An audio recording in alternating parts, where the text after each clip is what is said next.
GFCൻ്റെ പുതിയൊരു എപ്പിസോഡിലേക്ക് ഏവർക്കും സ്വാഗതം. ഇന്നത്തെ നമ്മുടെ വീഡിയോ എന്ന് പറയുന്നത് ഒരു കൃഷി വീഡിയോ ആണ്. അപ്പോൾ നമുക്ക് നേരെ വീഡിയോയിലേക്ക് പോയാലോ.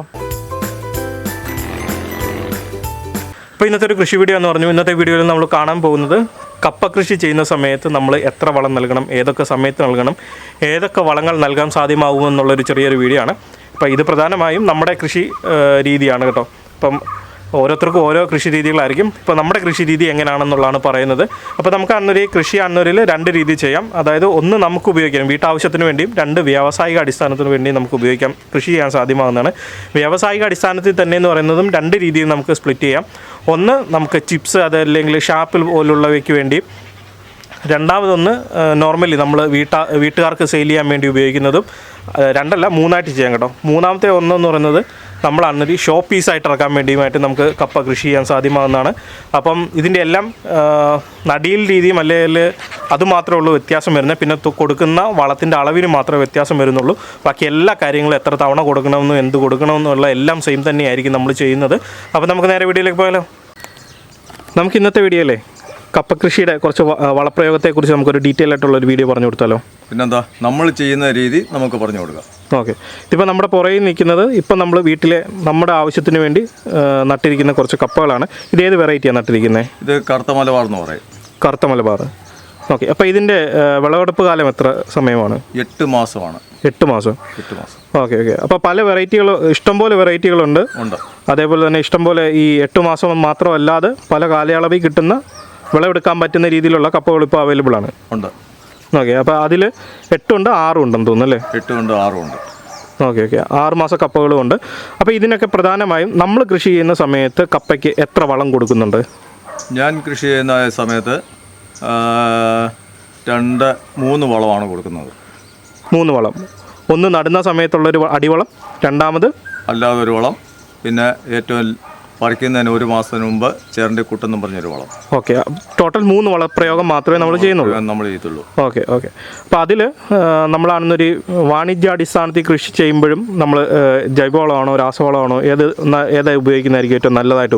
വാണിജ്യാടിസ്ഥാനത്തിൽ ചെയ്യുമ്പം ജൈവവളമായിട്ട് ചെയ്തു കഴിഞ്ഞാൽ അത് വാണിജ്യമായിട്ട് മുന്നോട്ട് പോകാൻ ബുദ്ധിമുട്ട് വരും. കാരണം എന്താ വെച്ചാൽ കൂലി ചെലവ് കൂടുതലായതുകൊണ്ട് വാണിജ്യാടിസ്ഥാനത്തിൽ രാസവളമാണ് ഉപയോഗിക്കുന്നത്. ഓക്കെ, അപ്പോൾ നമ്മളിപ്പം ഈ നമ്മുടെ പുറകിൽ നിൽക്കുന്ന ഈ കപ്പയ്ക്ക് എത്ര വളം കൊടുത്തിട്ടുണ്ട്? ഇപ്പോൾ ഇത് 2 വളം കഴിഞ്ഞു.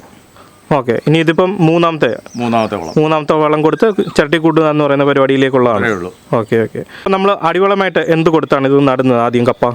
ഞാൻ ഇതിപ്പം നട്ടിരിക്കുന്നത് ആട്ടുംപുഴുക്ക നമുക്ക് ആവശ്യത്തിന് ഉള്ളതുകൊണ്ട് ആട്ടുംപുഴുക്ക ഒരു എണ്ണത്തിൻ്റെ മൂട്ടിൽ ഒരു 4 കിലോ വരെയും ഞാൻ ഇടുന്നുണ്ട്. അത് തന്നെ അധികമാണ് ഈ കപ്പയ്ക്ക്. അതിൻ്റെ കൂടെ ചാരവും ചേർത്താണ് ഇട്ട് കൊടുത്തിരിക്കുന്നത് ഇപ്പോൾ ഇതിന്. ഓ ശരി ശരി. അതായത് നടുന്ന സമയത്ത് അടിവളമായിട്ട് ചാരവും ആട്ടുംപുഴുക്കയും കൂടി മിക്സ് ചെയ്തിട്ടാണ് നമ്മൾ നട്ടിരിക്കുന്നത്. ഇപ്പോൾ ആട്ടുംപുഴുക്ക ഇല്ലാത്തവർക്ക് ഏതൊക്കെ വളം ഉപയോഗിക്കാൻ പറ്റും അടിവളമായിട്ട്? ചാണകപ്പൊടിയാകാം, എല്ലുപൊടിയാകാം, ഇത് രണ്ടും ആകാം.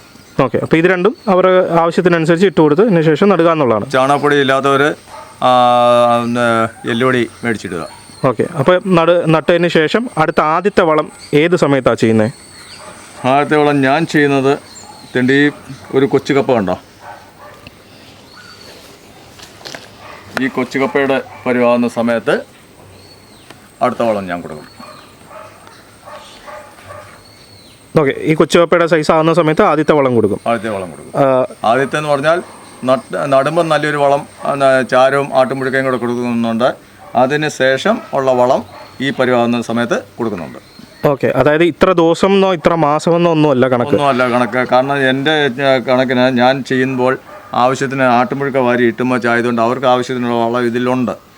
ഓക്കെ, അതുകൊണ്ട് ഒന്നുകൂടെ പുഷ്ടിപ്പെടാൻ വേണ്ടിയാണ് ഈ പരിവാകുന്ന ഉടനെ കൊടുക്കുന്നത്.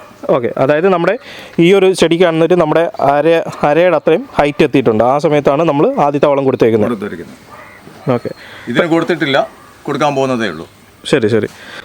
അപ്പോൾ നമ്മൾ അടിവളം കൊടുത്ത് നട്ടതിന് ശേഷം നമ്മുടെ അരയോളം വളർച്ച എത്തിയ ചെടിക്ക് നമ്മൾ ആദ്യത്തെ വളം കൊടുക്കാൻ പോകണം. അടിവളം കൊടുത്തതിന് ശേഷമുള്ള ആദ്യത്തെ വളം. അപ്പോൾ അത് എന്ത് വളമാണ് നമ്മൾ കൊടുക്കുന്നത്? ഞാനിപ്പം ഫോളോ ചെയ്തുകൊണ്ടിരിക്കുന്നത് കടലപ്പിണ്ണാക്ക് അല്ലെ കപ്പലിൻ്റെ പിണ്ണാക്കെന്ന് പറയും. ഒരു തെളിഞ്ഞൊരു പിടി എടുത്താണ് അവർക്ക് ഇട്ടുകൊണ്ടിരിക്കുന്നത്. ഇപ്പം കാണിച്ചു തരാം നിങ്ങൾക്ക്. ഓക്കെ, അതായത് ഒരു മൂടിന് ഒരു പിടി എന്നുള്ള കണക്കിന്. ഓക്കെ. അതില്ല എങ്കിൽ മറ്റേതെങ്കിലും വളപ്രയോഗം നമുക്ക് സാധ്യമാകുമോ ഈ സമയത്ത്? ജൈവവളമായിട്ട് ചാരമാകാം, ആട്ടുംപുഴുക്കയാകാം, എല്ലുപൊടി ഇനിയിപ്പോൾ ഇട്ടിട്ട് കാര്യമില്ല, ചാണകപ്പൊടിയാകാം, ഇതൊക്കെ ആവശ്യത്തിന് ഇട്ട് കൊടുക്കാം. ഓക്കെ. രാസവളമാണ് ഉപയോഗിക്കുന്നതെന്ന് ഒരു കിലോ? രാസവളമാണ് ഉപയോഗിക്കുന്നതെങ്കിൽ ഒരു 18 അളവ് കുറച്ച് ഇങ്ങനെ ഓരോ പിടി ഇട്ട് കൊടുക്കാമെന്നുള്ളതേ ഉള്ളൂ. ഓക്കെ. 18 യൂസ് ചെയ്യാം. 18 യൂസ്. അല്ല, ജൈവവളമാണെങ്കിൽ നമ്മൾ ഈ പറഞ്ഞതിൽ നമുക്ക് അവൈലബിൾ ആയിട്ടുള്ള എന്താണോ വളം അത് കൊടുക്കാവുന്നതാണ്. ഓക്കെ. അതിനുശേഷം അടുത്തത് നമ്മുടെ വിളവെടുക്കുന്നതിന് അല്ലെങ്കിൽ കപ്പ പറിക്കുന്നതിന് 1 മാസം മുമ്പാണ് അടുത്ത 3ാമത്തെ വളം കൊടുക്കുന്നത്. അത് തന്നെ. അപ്പോൾ അത് നമ്മൾ എന്താ കൊടുക്കുന്നത്? അത് ഞാൻ ഈ ജൈവവളം തന്നെ കൊടുക്കുന്നതുകൊണ്ട് 1 മാസം എന്നുള്ളതിന് പകരം ഒരു 1.5-2 മാസത്തിന് മുമ്പ് തന്നെ ഞാൻ കൊടുത്തിരിക്കും. അതായത് പറിക്കുന്നതിന് 1.5 മാസം മുമ്പ്, 1.5 മുതൽ 2 മാസത്തിന് മുമ്പ് കൊടുത്തിരിക്കും. ഓക്കെ. അപ്പോൾ അതെന്ത് വളമാണ് കൊടുക്കുന്നത്? അതും ഞാനിപ്പോൾ ഈ കൊടുത്തിരിക്കുന്ന കടലപ്പിണ്ണാക്ക് തന്നെ, അല്ലെങ്കിൽ കപ്പലിൻ്റെ പിണ്ണാക്ക് തന്നെയാണ് കൊടുത്തുകൊണ്ടിരിക്കുന്നത്. ഓക്കെ. അതല്ലാതെ മറ്റേതെങ്കിലും വളപ്രയോഗം ചെയ്യാൻ സാധ്യമാകുന്നുണ്ടോ? 18 വീണ്ടും കൊടുക്കാം, അല്ലെങ്കിൽ മിക്സർ 8-16 മിക്സർ എന്ന് പറയുന്നത് അത് കിട്ടും, അത് വേണേൽ കൊടുക്കാം. രാസവളം അതൊക്കെ. ഓക്കെ. അപ്പോൾ അത് നല്ല രീതിയിൽ വ്യാവസായിക അടിസ്ഥാനത്തിൽ കൃഷി ചെയ്യുന്ന സമയത്താണ് ഈ രീതി പറഞ്ഞ 8-16 മറ്റേ മിക്സറും കാര്യങ്ങളൊക്കെ. അത് തന്നെ. വാണിജ്യാടിസ്ഥാനത്തിൽ കൂടുതൽ കപ്പ 10,000 മൂട് കപ്പ കൃഷി ചെയ്യുന്ന ഉടനെ 10,000 കപ്പ കൃഷി ചെയ്യുന്ന ഉടനെ ഈ പറഞ്ഞ കടലപ്പിണ്ണാക്ക് അല്ലെങ്കിൽ കപ്പലിൻ്റെ പിണ്ണാക്ക് മേടിച്ച് പൊടിച്ച് അതിനിട്ട് നമുക്ക് അതിൻ്റെ ചിലവ് താങ്ങാൻ പറ്റത്തില്ല. ഓക്കെ. ഓക്കെ. അപ്പോൾ ഇതാണ് നമ്മൾ ചെയ്യുന്ന 3ാമത്തെ വളം എന്ന് പറയുന്നത്. അതിനുശേഷം ചിരണ്ടി കൂട്ടിയതിന് ശേഷം മറ്റെന്തെങ്കിലും കാര്യങ്ങൾ ശ്രദ്ധിക്കുന്നുണ്ടോ? എലിയുടെ ശല്യം ഉണ്ടോയെന്ന് നമ്മൾ ശ്രദ്ധിക്കുന്നുണ്ട്. അതല്ലാതെ പിന്നെ ഒന്നുമില്ല, അതുപോലെ പിടരാതെ നമ്മൾ ശ്രദ്ധിക്കും. ഓക്കെ. അത്തരത്തിലുള്ള പരിപാടി. കപ്പ കൃഷിക്ക് ഇത്രയും വളങ്ങളാണ് നമ്മൾ പ്രധാനമായും കൊടുക്കുന്നത്. ഞാൻ ചെയ്യുന്നത് അങ്ങനെയാണ്. ഓക്കെ. ഓക്കെ. അപ്പോൾ നമ്മൾ വീട്ടാവശ്യത്തിന് ചെയ്യുന്ന സമയത്ത് ഒത്തിരി വലിയ സൈസുള്ള കപ്പയൊന്നും നമുക്ക് ആവശ്യമില്ല. അപ്പോൾ നമുക്ക് നോർമലായിട്ടുള്ള, എന്നാൽ നമ്മുടെ വീട്ടിലുള്ള എല്ലാവർക്കും ഒരു മൂട് പറിച്ചാൽ വയറ് നിറയുന്ന രീതിയിലുള്ള കാബലം കിട്ടിയാൽ മതി, കിഴങ്ങ് കിട്ടിയാൽ മതി. അതേസമയം നമ്മൾ വ്യാവസായിക അടിസ്ഥാനത്തിൽ മറ്റു ആവശ്യങ്ങൾക്ക് വേണ്ടി, അതായത് ഷോപ്പീസ് അല്ലെങ്കിൽ ഷാപ്പിലേക്ക് അല്ലെങ്കിൽ അങ്ങനെയുള്ള ചെയ്യുന്ന സമയത്ത് അതിൻ്റേതായ രീതിയിലാണ് നമ്മൾ ഇതേ കാര്യങ്ങൾ തന്നെയാണ് ഫോളോ ചെയ്യുന്നത്, ഇതേ കാര്യങ്ങൾ തന്നെയാണ് ചെയ്തിട്ടുള്ളൂ.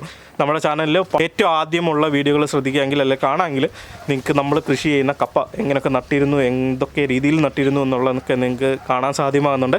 അപ്പോൾ അതിൽ ഷോപ്പീസിന് ഇറക്കാനുള്ള കപ്പകളുണ്ട്. അതായത് നിങ്ങൾ എക്സിബിഷന് പോകുന്ന സമയങ്ങളിൽ വലിയ മൂട് കപ്പകളൊക്കെ നിങ്ങൾ കണ്ടിട്ടുണ്ടായിരിക്കും. അത്തരം രീതിയിലുള്ള കപ്പകൾ ഉണ്ടാകാൻ വേണ്ടി എങ്ങനെയാണ് നട്ടിരുന്നത്, എന്താണ് ചെയ്തിരുന്നതെന്നൊക്കെയുള്ള നിങ്ങൾക്ക് അതിൽ മനസ്സിലാകുന്നതാണ്. അതേപോലെ തന്നെ നമ്മൾ ഷാപ്പിലേക്ക് കൊടുക്കാൻ വേണ്ടി ചെയ്യുന്ന സമയത്തും അവർക്കും നല്ല സൈസുള്ള കപ്പകളാണ് ആവശ്യം. ചെറിയ കപ്പകൾ കിട്ടുക എന്ന് പറഞ്ഞാൽ അവർക്ക് അത്ര നമുക്ക് മാർക്കറ്റിൽ ലഭിക്കില്ല. അപ്പോൾ അത്യാവശ്യം നല്ല സൈസുള്ള കപ്പകൾ ലഭിക്കാനും ഇതേ വളപ്രയോഗം തന്നെയാണ് നമ്മൾ ചെയ്തുകൊണ്ടിരുന്നത്.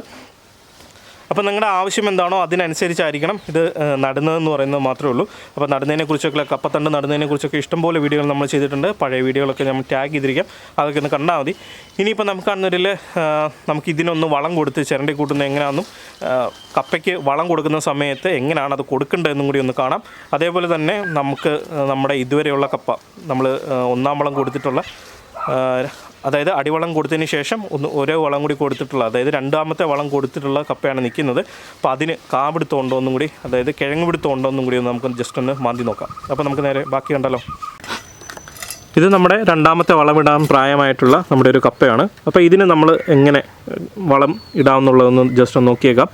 നമുക്ക് അവൈലബിൾ ആയിട്ടുള്ള, നമുക്ക് കംഫർട്ടായിട്ടുള്ള ടൂൾ ഏതാണോ അതുപയോഗിച്ചാണ് നമ്മൾ ഇതിൻ്റെ തടം തുറക്കാൻ അല്ലെങ്കിൽ മണ്ണ് പൊട്ടിച്ചെടുക്കാൻ പോകുന്നത്. അപ്പോൾ നമ്മൾ ഇതേപോലത്തെയുള്ള കളമാന്തിയാണ് ഇതിനു വേണ്ടി ഉപയോഗിക്കുന്നത്. കപ്പയ്ക്ക് പൊതുവെ നമ്മൾ ഇത് തന്നെയാണ് ഉപയോഗിക്കാറുള്ളത്. ഇത് ഉപയോഗിച്ചതിന് ശേഷം മതി. അപ്പോൾ ഇത് ഉപയോഗിച്ചാണ് നമ്മൾ ഇതുപോലെ മണ്ണ് പൊട്ടിച്ചെടുക്കാറുള്ളത്. ഇതാണല്ലേ ആ തറഞ്ഞു കിടക്കുന്ന ഏറ്റവും ടോപ്പ് ലെയറിലുള്ള മണ്ണ് ജസ്റ്റ് ഒരു തടം പോലെ എടുക്കുന്നതേ ഉള്ളൂ. ഇതാണെങ്കിൽ വളരെ എളുപ്പമാണ് കേട്ടോ. അപ്പോൾ ഈ ടൂൾ ഉപയോഗിച്ചിട്ടാണെങ്കിൽ നമ്മൾ കൂന്താലി മമ്മട്ടി ഒന്നും എടുത്ത് വലിയ കഷ്ടപ്പാടില്ലാതെ പെട്ടെന്ന് നമുക്ക് ചെയ്യാൻ പറ്റും. നമ്മൾ ഇതിനു വേണ്ടിയുള്ള തയ്യാറാക്കിയിരിക്കുന്ന ജൈവവളം ഏതാണോ അതാണ് ഇടുന്നത്. നമ്മൾ ഉപയോഗിച്ചിരിക്കുന്നത് കടലപ്പിണ്ണാക്ക് അല്ലെ കപ്പലിൻ്റെ പിണ്ണാക്ക് എന്ന് പറയുന്നതാണ്. ഇത് ഇതേപോലെ ഒരു കൈയാണ് നമ്മൾ ഇട്ട് കൊടുക്കുന്നത് കേട്ടോ. ഓക്കെ. അപ്പോൾ ഇത് കാണുമ്പം ആൾക്കാർ ചോദിക്കാൻ സാധ്യതയുണ്ട്, ഇങ്ങനെ ഇടുന്നത് ഉറുമ്പ് എടുത്തുകൊണ്ട് പോകില്ലയോ എന്ന്. ഉറുമ്പ് കൊണ്ടുപോകാതിരിക്കാൻ വേണ്ടി ഒരല്പം ചാരം കൂടി ഇതിൻ്റെ കൂട്ടത്തിൽ മിക്സ് ചെയ്തിട്ടാൽ മാത്രം മതിയാകും. അല്ലെങ്കിൽ ഇതിൻ്റെ ടോപ്പിലോട്ട് ഇട്ടിട്ട് ഇതേപോലെ മണ്ണടിപ്പിച്ചാൽ മാത്രം മതിയാകും. കണ്ടോ.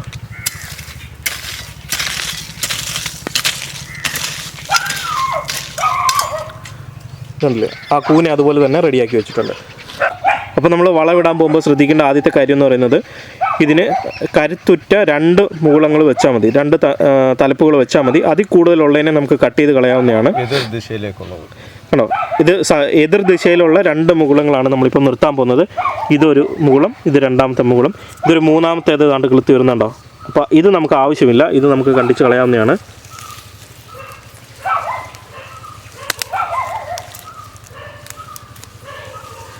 ഇങ്ങനെ കളയുന്നത് കപ്പ വെറുതെ വളർന്നു പോകാതെ കാപിടുത്തം ഉണ്ടാകാൻ വേണ്ടിയും നമ്മൾ കൊടുക്കുന്ന വളങ്ങളൊക്കെ കൃത്യമായ രീതിയിൽ നമുക്കൊരു ഫലപ്രദമായ രീതിയിൽ കപ്പ കിട്ടാൻ വേണ്ടിയൊക്കെ സഹായിക്കുന്നുണ്ട്. അതിനും അതേപോലെ തന്നെ ഒരു പിടിയായിട്ടുള്ള നമ്മൾ വളമെടുത്തു, നമ്മൾ ഇട്ട് കൊടുത്തു. അതിന് ശേഷം നമ്മൾ ആ നരിയിൽ മണ്ണ് വെട്ടിക്കൂട്ടുകയാണ് ചെയ്യുന്നത്. ഇതിന് ഒരു പിടിയല്ല, അതിൽ കൂടുതൽ ഇട്ടിട്ടുണ്ട്. കാരണം എന്ന് പറയുന്നത് അതിൻ്റെ ചോട്ടിൽ കണ്ട ആ സൈഡിൽ നിങ്ങൾ കാണുന്നുണ്ടോയെന്നറിയില്ല, കണ്ട ആ സൈഡിലൊരു കാച്ചിലൂടി നിൽപ്പുണ്ട്. അതുകൊണ്ടാണ് ഒരല്പം കൂടി വളം കൂടുതൽ ഇട്ട് കൊടുത്തിരിക്കുന്നത്. കഴിഞ്ഞ വർഷം കിളച്ച കാറ്റല്ല, അതറിയാതെ അവിടെ കിടന്ന് ഇപ്പം കിളിച്ചാണ്.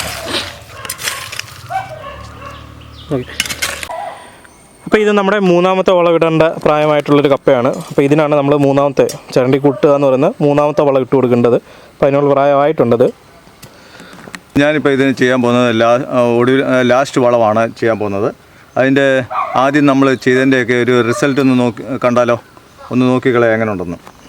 ഓക്കെ, നമുക്ക് ചെറുതായിട്ടൊന്ന് മണ്ണ് പൊട്ടിച്ചൊന്ന് കാപിടുത്തമുണ്ട്, കിഴങ്ങ് പിടുത്തമുണ്ടോ എന്നുള്ളത് ജസ്റ്റ് ഒന്ന് നോക്കിക്കളയാം. നമ്മൾ ആദ്യം ഇട്ട ചാരവും അത് കഴിഞ്ഞുള്ള ചാരവും ഒക്കെയാണ് ഇത് കാണുന്നത്, ആട്ടുംപുഴുക്കയൊക്കെയാണ്.